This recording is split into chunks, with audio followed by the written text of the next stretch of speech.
Hey guys, welcome back to another episode of What's Good. Today we'll be talking about one of the most cinematically stunning action movies of all time, Mad Max Fury Road. Mad Max Fury Road follows the post-apocalyptic dystopian themes established in the original Mad Max movies. In this movie, we once again follow a group of people as they travel across the desert in search of freedom, redemption, and home. You arise from the ashes.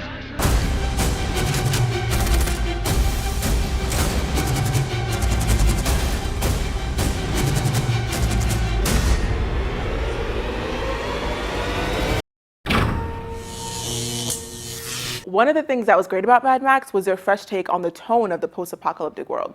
Yeah, normally when you're watching a movie taking place in a destroyed world that literally asks the question, who killed the world, you expect a dark gray, empty color palette stripped of all life. Exactly, but Mad Max gives you the exact opposite. The film is filled with rich and beautiful color. We definitely have to hand it to the colorists for the incredible way that each shot was punched up to look like it should be on a canvas. It makes sense that the visuals of the film are so stunning because that's how the production team began. George and Brendan McCarthy and a couple of other storyboard artists basically wrote the story in storyboards. It was built from graphic.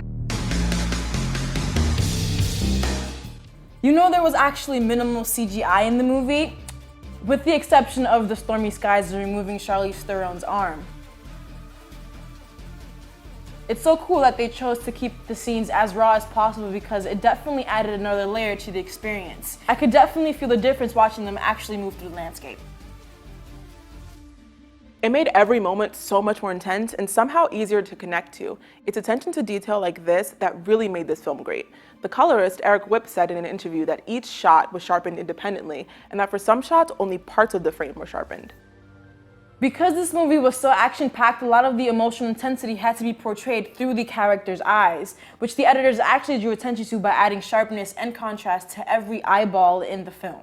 Wow, I definitely felt myself being pulled in by their eyes, but what really pulled me into every moment was the sound.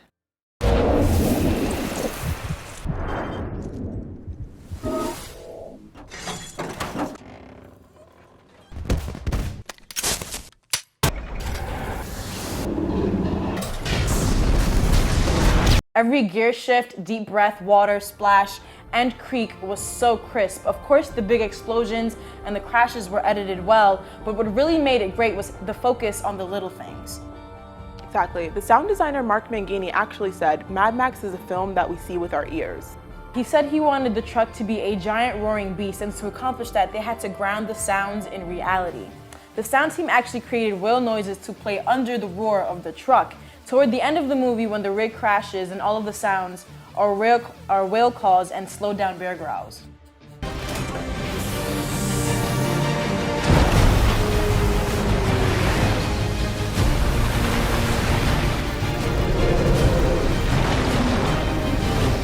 Another detail that struck me was the costume for the film. When we first see the five wives, before I even knew who they were, I could immediately tell that they weren't warriors by their flowy garments. Yeah, they did a fantastic job of telling you exactly who everyone was just by what they had on. For example, Furiosa wears a tank top, a corset that looks like a weightlifting belt, and loose pants and boots. She clearly is a warrior ready to fight who can't be bothered with too many moving parts in her wardrobe, especially loose hair. Right, or Max, who spends a good amount of time with an iron mask covering his face.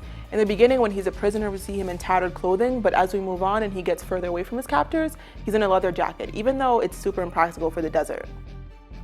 The King has really interesting costumes. When he first appears, we see his skin is covered in sores and he has a breathing issue that we can assume is caused by the toxic environment.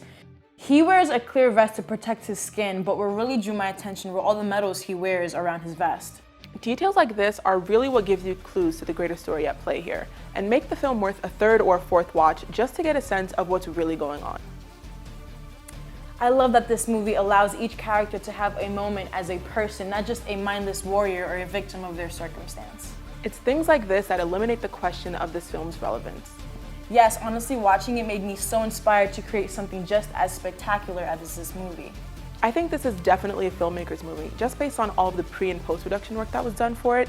Anyone interested in any aspect of production, whether it's editing or costume design or writing, can watch this and see the effort that went into it and feel a spark lit within themselves. But outside the world of creators, I think that movie lovers in general will also fall in love with Mad Max Fury Road.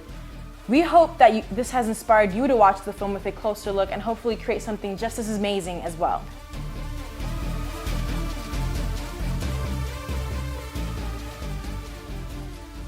Thanks for watching, and until next time, this was What's Good?